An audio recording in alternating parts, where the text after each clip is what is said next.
Hello everyone, welcome to रोबिस्को medical library. आज के लेक्चर में अपन बात करेंगे एड्स के बारे में। एड्स के इससे पहले भी दो लेक्चर आ चुके हैं जिसमें अपन ने एड्स की ईटियोलॉजी की बात कर ली, इसके अलावा रूट ऑफ ट्रांसमिशन की बात करी, पैथोजेनेसिस वगैरह की बात कर ली। अब आज के लेक्चर में अपन एचआईवी इन्फेक्शन के स्टेजेस की बात करेंगे, जहाँ पे टोटल 5 स्टेजेस होती है। एक एक स्टेज की अपन बात करेंगे। इसके अलावा अपन एड्स और एचआईवी के क्लिनिकल मैनिफेस्टेशन की बात करेंगे, जिसमें अपन अपॉर्चुनिस्टिक इन्फेक्शन के बारे में जानेंगे। और एग्जाम पॉइंट ऑफ व्यू से अपॉर्चुनिस्टिक इन्फेक्शन एक इंपॉर्टेंट टॉपिक है, पैथो में भी और माइक्रो में भी। और लास्ट में अपन एचआईवी और एड्स के डायग्नोसिस की बात करेंगे। तो चलिए स्टार्ट करते हैं। सबसे पहले अपन बात कर रहे हैं natural history and stages of HIV infection की। देखिए, viral load, CD4+ cell count और क्लिनिकल मैनिफेस्टेशन के बिहाफ पे टोटल 5 स्टेजेस एड्स की और एचआईवी इन्फेक्शन की देखने को मिलती है।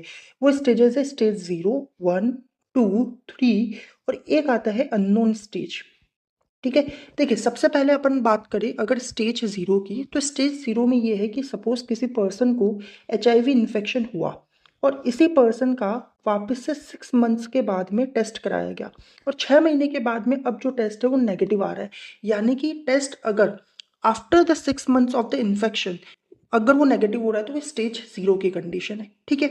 नेक्स्ट अपन अब बात करें अगर स्टेज 1, स्टेज 2 और स्टेज 3 की, तो अपन कह सकते हैं, देखिए, कि जो सीडीसी क्लासिफिकेशन सिस्टम है, सीडीसी का मतलब अपन कह रहे हैं centre for disease control and prevention, ये इसका फुल फॉर्म है और ये फुल फॉर्म पता रखना।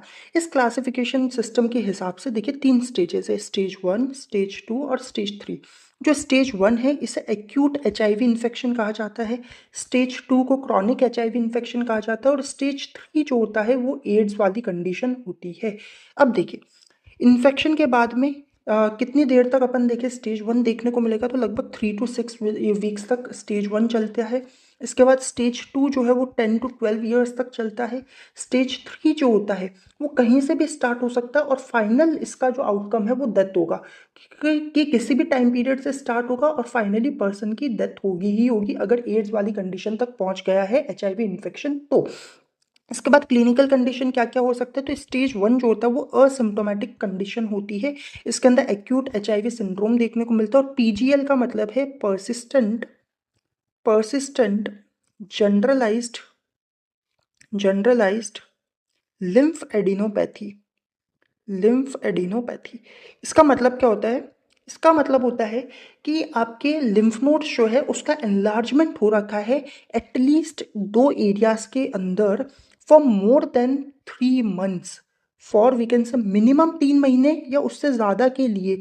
2 एरियाज ऐसे हैं non contagious non infectious areas है जहाँ पे लिम्फ नोड्स का एनलार्जमेंट हो रखा है। इस चीज़ को अपन पर्सिस्टेंट जनरलाइज्ड लिम्फ एडिनोपैथी कहते हैं। ठीक है। इसके बाद अगर स्टेज 2 की बात करें तो ये सिम्टोमेटिक कंडीशन होती है और इसमें सेकेंडरी इन्फेक्शन वगैरह जो होते हैं वो देखने को मिलते हैं।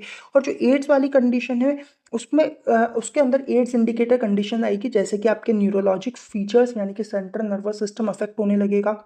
इसके अलावा जो नियोप्लाज्म वगैरह है यानी कि जो ट्यूमर्स देखने को मिलेंगे वो सब एड्स वाली कंडीशन में देखने को मिलेंगे। इसके बाद अपन बात कर रहे हैं CD4+ T cell count and viral load की बात करें तो एक्यूट एचआईवी इन्फेक्शन के अंदर क्या होता है कि ये देखिए, ये एचआईवी वायरस है, ये अंदर गया और ये आपकी CD4+ टी सेल्स को इन्फेक्ट करने लगता है।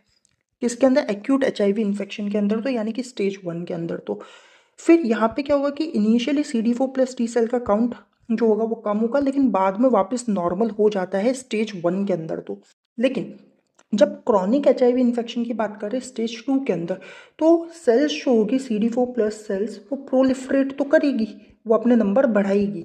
ये आप इसमें देखिए, ये अपने नंबर बढ़ाएगी, लेकिन ये जो वायरसेस है वो इन सेल्स को डिस्ट्रॉय करते रहेंगे। तो नंबर तो बढ़ते रहेंगे लेकिन सेल्स जो होगी वो डिस्ट्रॉय भी होगी, तो अल्टीमेटली नंबर्स कम होते रहेंगे स्टेज 2 के अंदर। और जो स्टेज 3 वाली कंडीशन में उसमें तो प्रोलिफरेशन का भी चांस रहेगा ही नहीं। वायरसेस सिर्फ आपकी CD4+ टी सेल्स जो होगी उसको डिस्ट्रॉय करते रहेंगे, यानी कि टी हेल्पर सेल्स के नंबर बहुत ज़्यादा कम होंगे। समझ आई चीज़? तो यहाँ पे नंबर कम होंगे फिर नॉर्मल हो जाएंगे, यहाँ पे प्रोलिफरेशन होगा बट अल्टीमेटली नंबर कम हो रहे हैं क्योंकि सेल्स का डिस्ट्रक्शन हो रहा है। यहाँ पे कुछ भी नहीं है, सिर्फ सेल्स का डिस्ट्रक्शन ही हो रहा है एड्स के अंदर। ये स्टेज 1, स्टेज 2 और स्टेज 3 की अपन ने बात करी। फिर आता है एक अननोन स्टेज। देखिए, अननोन स्टेज क्या है कि इसके अंदर सारे के सारे जो क्लिनिकल एड्स डिफाइनिंग क्राइटेरिया वो तो प्रेजेंट है, कि क्लिनिकल फीचर्स सारे प्रेजेंट है, बट CD4+ टी सेल्स का काउंट अवेलेबल ही नहीं है। टी हेल्पर सेल कितने प्रेजेंट है ये पता ही नहीं है, तो वो चीज़ फिर एक अननोन स्टेज आ जाती है। फिर अपन बात कर रहे हैं पीडियाट्रिक HIV क्लासिफिकेशन के अंदर CD4+ टी सेल का काउंट जो होता है वो रिलेटिवली हायर होता है। ये याद रखना कि जो बच्चों के अंदर HIV इन्फेक्शन होगा उसमें टी हेल्पर सेल के नंबर वैसे कम होंगे उनके कंपेरिजन में, बट एडल्ट्स के कंपैरिजन में इनमें टी हेल्पर सेल्स का जो नंबर है वो रिलेटिवली थोड़ा ज़्यादा रहेगा। ठीक है, नेक्स्ट अपन अब बात कर रहे हैं pathological lesions and clinical manifestations of HIV and AIDS. अब देखिए ये जो पैथोलॉजिकल लीजन्स या फिर जो क्लिनिकल मैनिफेस्टेशन एड्स के देखने को मिलते हैं वो 4 मैकेनिज्म की वजह से देखने को मिल सकते हैं। पहला तो है कि भाई वायरस जो है वो डायरेक्टली इन्फेक्शन कर रहा हो और वो मेनली आपके इम्यून सिस्टम को टारगेट करता है, सेंट्रल नर्वस सिस्टम को टारगेट करता है और लिम्फ नोड्स को टारगेट करता है। दूसरा रीज़न हो सकता है अपॉर्चुनिस्टिक इन्फेक्शंस की वजह से ये क्लिनिकल मैनिफेस्टेशन देखने को मिले और ये बहुत इंपॉर्टेंट चीज़ है। तीसरा हो सकता है कि कुछ सेकेंडरी ट्यूमर्स की वजह से देखने को मिले in the end stage. And stage का मतलब है कि जो एड्स वाली स्टेज 3 के अपन ने जो बात करी उस टाइम पे सेकेंडरी ट्यूमर्स देखने को मिलेंगे, तो उस वजह से हो सकता है। या फिर अपन देखें कि जो ट्रीटमेंट चलता है, जो ड्रग्स दिए जाएंगे, एंटी रिट्रोवायरल ड्रग्स दे दी जाएगी, या फिर अपॉर्चुनिस्टिक इन्फेक्शन या ट्यूमर्स वगैरह का जो ट्रीटमेंट किया जाएगा, उन सब ट्रीटमेंट के साइड इफेक्ट्स की वजह से भी क्लिनिकल मैनिफेस्टेशंस देखने को मिल सकते हैं। तो ये 4 रीजंस हो सकते हैं जिसकी वजह से HIV इन्फेक्शन में क्लिनिकल मैनिफेस्टेशंस और पैथोलॉजिकल रीजंस देखने को मिल रहे हैं। अब देखिए पैथोलॉजिकल रीजंस कौन कौन से हो सकते हैं, बहुत सारे आपके पास ये लिखे हुए हैं। जैसे कि एक तो वेस्टिंग सिंड्रोम हो गया, पर्सिस्टेंट जनरलाइज्ड लिम्फ एडिनोपैथी हो गया, गैस्ट्रोइंटेस्टाइनल ट्रैक्ट के लीजन्स और मैनिफेस्टेशन हो सकते हैं, पल्मोनरी लीजन्स हो सकते हैं, म्यूकोक्यूटेनियस, हिमेटोलॉजिक, CNS, इसके अलावा गायनेकोलॉजिस, इसके अलावा आपके रीनल हो गया, हिपेटो बाइलरी सिस्टम हो गया, कार्डियोवेस्कुलर लीजन्स और मैनिफेस्टेशंस हो गए, ऑफ्थेल्मिक लीजन्स हो गए, मस्कुलोस्केलेटल और एंडोक्राइन। अब इसको याद कैसे रखेंगे, इतने सारे नाम हैं, याद कैसे रखना है। एक डायग्राम देखिएगा, ये देखो सपोज ये एक इंसान है। अब आप देखिए कि इसकी आंखों के अंदर मतलब ऑफ्थेल्मिक लीजन्स देखने को मिल रहे हैं, लंग्स है यानी कि पल्मोनरी लीजन्स देखने को मिल रहे हैं। इसके अलावा जब आप है ना GIT में जाओगे यानी कि स्टमक वगैरह में देखोगे तो स्टमक वगैरह के अंदर आपके GI के मैनिफेस्टेशंस वगैरह हो गए। ऊपर आपके ब्रेन दिखा रखा है तो CNS के हो गए हैं। इसके अलावा कोई भी ग्लैंड पकड़ लो, जैसे कि किडनी वगैरह कोई भी पकड़ लो, एक आपके ग्लैंड पकड़ो तो उसमें अपन कह सकते हैं क्या होगा आपके है ना, एंडोक्राइन जो है ना क्लिनिकल मैनिफेस्टेशंस वगैरह है। और फीमेल का डायग्राम है तो गायनेकोलॉजिक वैसे ही आ जाएगा। इसके बचा हुआ ब्लड जो हो गया उसमें अपन कह रहे हैं कि हिमेटोलॉजिक लीजन्स और मैनिफेस्टेशंस आ जाएंगे। इसके अलावा वेस्टिंग सिंड्रोम और पर्सिस्टेंट जनरलाइज्ड लिम्फेडिनोपैथी देखने को मिल सकते हैं। तो कुछ मेजर पैथोलॉजिकल लीजन्स और क्लिनिकल मैनिफेस्टेशंस जो जो हो सकते हैं वो एक एक करके अपन समझते हैं। अब सबसे पहले अपन बात करते हैं आपके सेकेंडरी अपॉर्चुनिस्टिक इन्फेक्शन की। अब ये आपको रटने की ही चीज़ें हैं कि कौन कौन से सेकेंडरी अपॉर्चुनिस्टिक इन्फेक्शन हो सकते हैं। तो फंगल इन्फेक्शन में कैंडिडियासिस आ सकता है, क्रिप्टोकोकोसिस आ सकता है, न्यूमोसिस्टिस जीरोविकाई आ सकता है, कॉक्सीडियो माइकोसिस आ सकता है। इसके अलावा हिस्टोप्लाज्मोसिस आ सकता है और नोकार्डिया का इन्फेक्शन हो सकता है। 2-3 नाम आपको फंगल के याद होने चाहिए। वायरस में अपन कह रहे हैं साइटोमेगाली वायरस का इन्फेक्शन हो सकता है, हर्पीस वायरस का हो सकता है ना। इसके अलावा अपन क्या हर्पीस में भी हर्पीस सिम्प्लेक्स 1 और हर्पीस सिम्प्लेक्स 2। इसके अलावा जॉस्टर वायरस का इन्फेक्शन हो सकता है, EBV, HPV, ये सब ह्यूमन पेपिलोमा वायरस वगैरह का भी इन्फेक्शन हो सकता है। 2-3 नाम आपको वायरस के पता होने चाहिए। बैक्टीरियल इन्फेक्शन में अपन कह रहे हैं कि माइकोबैक्टीरियम ट्यूबरक्लोसिस हो सकता है, माइकोबैक्टीरियम एवियम इंट्रासेल्युलरे हो सकता है, नोकार्डियोसिस हो सकता है, साल्मोनेलोसिस हो सकता है। इसमें भी 2-3 नाम आपको याद रखने हैं। और प्रोटोजोनल और इसके अलावा प्रोटोजोअल और हेलमिंथिक इन्फेक्शन के अंदर जियार्डियासिस हो सकता है, अमीबियासिस हो सकता है, क्रिप्टोस्पोरियोडोसिस हो सकता है। तो ये सारे एग्जांपल्स आपको पता होने चाहिए। तो आपको अपॉर्चुनिस्टिक इन्फेक्शन रटनी ही है। फंगल के 2-3 एग्जांपल याद कर लो, वायरस के 2-3 कर लो, बैक्टीरिया के 2-3 कर लो और प्रोटोजोअल इन्फेक्शंस के भी 2-3 नाम याद कर लो। ठीक है, अपॉर्चुनिस्टिक इन्फेक्शन के बाद अपन बात कर रहे हैं अब कि कुछ मेजर क्लिनिकल मैनिफेस्टेशन देखने को मिलेंगे जो अभी अपन ने लास्ट स्लाइड में भी देखे थे। Wasting syndrome, persistent generalised lymphadenopathy, GI manifestation, pulmonary, mucocutaneous, haematologic, CNS, gynaecologic, renal, hepatobiliary, cardiovascular, ophthalmic, musculoskeletal, endocrine. Body के लगभग जितने भी सिस्टम्स तुमको याद आए सबके सबके मैनिफेस्टेशन देखने को मिलेंगे। इसके बाद देखिए नेक्स्ट अपन अब बात कर रहे हैं आपके कुछ सेकेंडरी नियोप्लाज्म, कुछ सेकेंडरी ट्यूमर्स की। अब ये इंपॉर्टेंट है, ये भी आपको रटना है। एक तो कपोसी सार्कोमा देखने को मिलेगा, इसके अलावा एक प्राइमरी सीएनएस लिम्फोमा देखने को मिलेगा, हॉजकिन और नॉन हॉजकिन लिम्फोमा आपको देखने को मिलेंगे, एचपीवी एसोसिएटेड कार्सिनोमास देखने को मिलेंगे। एचपीवी का मतलब है ह्यूमन पैपिलोमा वायरस, और ये जो ह्यूमन पैपिलोमा वायरस होते हैं वो सर्वाइकल कैंसर एक तो कॉज करते हैं। बहुत ही इंपॉर्टेंट एग्जाम्पल है सर्वाइकल कैंसर। सर्वाइकल कैंसर आप याद रखेंगे। इसके अलावा आपके बेसिलरी एंजियोमेटोसिस वगैरह के एग्जाम्पल हो सकते हैं। तो मेनली कौन से एग्जाम्पल याद रखने हैं, एक तो कापोसी सार्कोमा आप याद रखेंगे, हॉजकिन्स लिम्फोमा आप याद रखेंगे, और एचपीवी एसोसिएटेड लिम्फोमा और कार्सिनोमास आप याद रखेंगे। ठीक है, नेक्स्ट अपन अब बात कर रहे हैं कुछ न्यूरोलॉजिक डिजीजेज हो सकती है, जैसे कि एड्स, डिमेंशिया कॉम्प्लेक्स। इसके अलावा अपन कह रहे मेनिंजो एनसेफेलाइटिस हो गया, एसेप्टिक मेनिंजाइटिस, वेरी इंपॉर्टेंट कि मेनिंजाइटिस भी एड्स में देखने को मिल सकता है।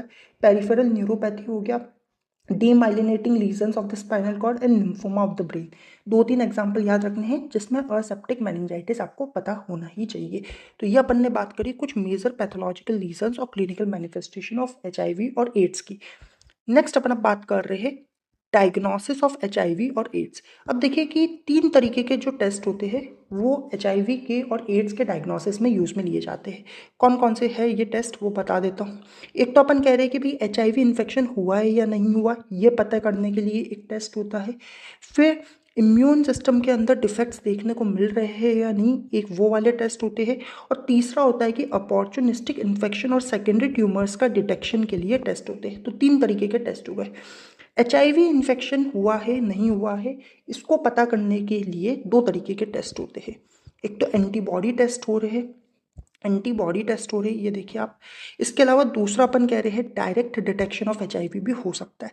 जो एंटीबॉडी टेस्ट होते हैं वो एलाइजा या फिर वेस्टर्न ब्लॉटिंग टेक्निक्स होते हैं। अभी ये सारी टेक्निक्स आप माइक्रो के अंदर पढ़ेंगे, यहाँ पे आपको सिर्फ नाम पता होने चाहिए।